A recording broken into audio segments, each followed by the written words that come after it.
Hello everyone. आज की जो क्लास रहेगी उसमें हम देखेंगे सरल मशीन पर आधारित प्रश्न। अभी तक जितनी भी एग्जाम में आए हुए हैं सारे के सारे प्रश्न हम देखेंगे और किस किस प्रकार के क्वेश्चन पूछे जा सकते हैं और इसका बेसिक कंसेप्ट देखेंगे।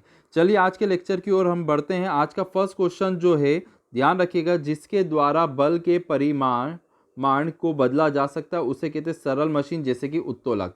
उत्तोलक को इंग्लिश में कहा जाता है लीवर, ध्यान रखिएगा, लीवर कहा जाता है। अब सरल मशीन किस सिद्धांत पर कार्य करती है, तो ध्यान रखिएगा बल आघूर्ण के सिद्धांत पर कार्य करती है, जैसे कि टॉर्क।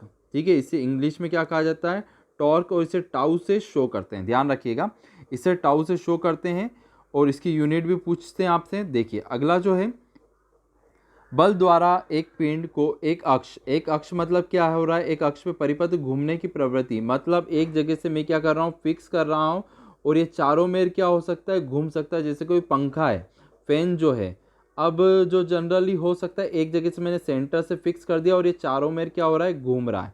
ठीक है, तो ये क्या हो जाएगा, बल आघूर्ण हो जाएगा। या फिर मैं बोल सकता हूँ दरवाजा, अगर दरवाजा कोई सा जो है स्टूडेंट्स, एक दरवाजे को मैंने यहाँ से फिक्स कर दिया है और यहाँ से दरवाज़ा आगे पीछे घूम सकता है, तो ये किसके अंतर्गत आ जाएगा, बल आघूर्ण के आ जाएगा। ठीक है, ध्यान रखिए, ये परपेंडिकुलर डिस्टेंस रहती है। ठीक, ध्यान रखिएगा, सारे के सारे जो एग्जाम्पल आते हैं वो सारे एग्जाम में पूछे गए, सारे के सारे कलेक्शन करके आपके लिए लाया हूँ। देखिए अब सबसे आईएमपी एक और क्वेश्चन, बल आघूर्ण किस प्रकार की राशि है, तो ध्यान रखिएगा सदिश राशि, इसका मात्रक न्यूटन मीटर होता है। अब देखते हैं अगला प्रश्न, एक किलो भार कितने न्यूटन के बराबर होता है, तो जनरली ध्यान रखें 9.8 न्यूटन के बराबर होता है। एक व्यक्ति लिफ्ट पर खड़ा हो गया और यदि डोरी टूट जाए तो उसका भार क्या हो जाता है, शून्य हो जाता है। ठीक है, एक्स्ट्रा प्रश्न थे।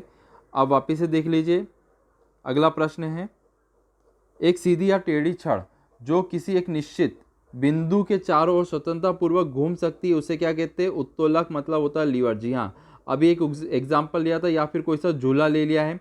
झूला जो है जनरली एक जगह से फिक्स है और ये चारों मेर घूम सकता है, तो ये क्या हो जाएगा, लीवर का उदाहरण हो जाएगा। या फिर मैं बोल सकता हूँ कैंची, कैंची कहाँ से फिक्स रहती है, बीच में से फिक्स रहती है और वो आगे पीछे क्या हो सकता है, मूव हो सकती है। ध्यान रखिएगा।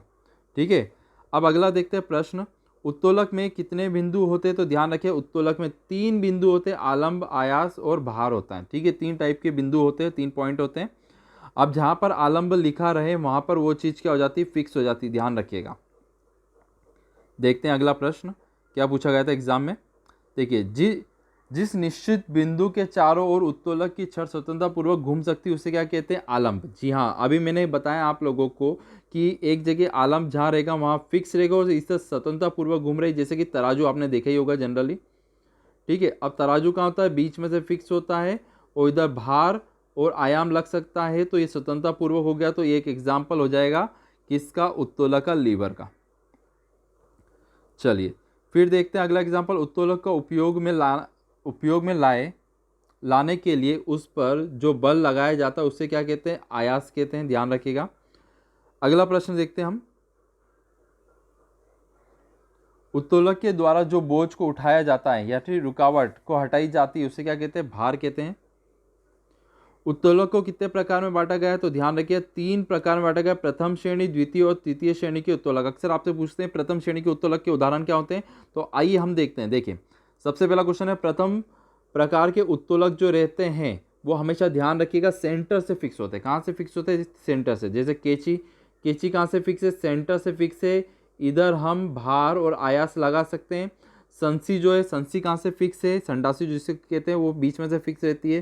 कील उखाड़ने वाली मशीन जो है बीच में से फिक्स होती है। साइकिल का ब्रेक बीच में से। हेड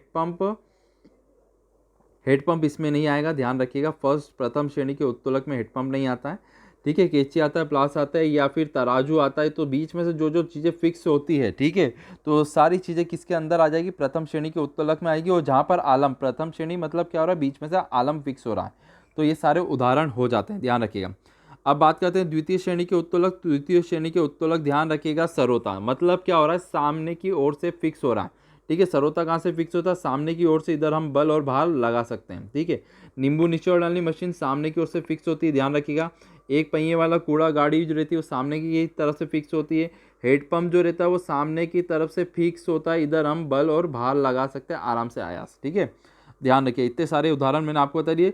अब लास्ट जो आ रहा है आपका आपके सामने, तृतीय प्रकार के उत्तोलक क्या होता है? चिमटा। हमेशा ध्यान रखिए, फर्स्ट श्रेणी के बीच में से, द्वितीय श्रेणी के सामने की ओर से, तृतीय श्रेणी के अपनी ओर से फिक्स रहते हैं। सबसे बेस्ट एग्जाम्पल मनुष्य का हाथ, ध्यान रखिएगा क्या हो गया? मनुष्य का हाथ। क्रेन जो रहती है वो अपनी ओर से फिक्स रहती है। चिमटा कहाँ से फिक्स होता है? ठीक है, अपनी ओर से फिक्स रहता है, यहाँ से फिक्स रहता है, ध्यान रखिएगा। ठीक है, किसान का हल, मनुष्य का हाथ।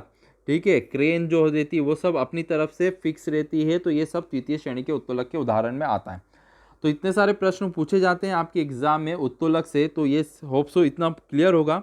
वीडियो अच्छा लगा तो लाइक और शेयर जरूर करेगा। Thank you so much for watching.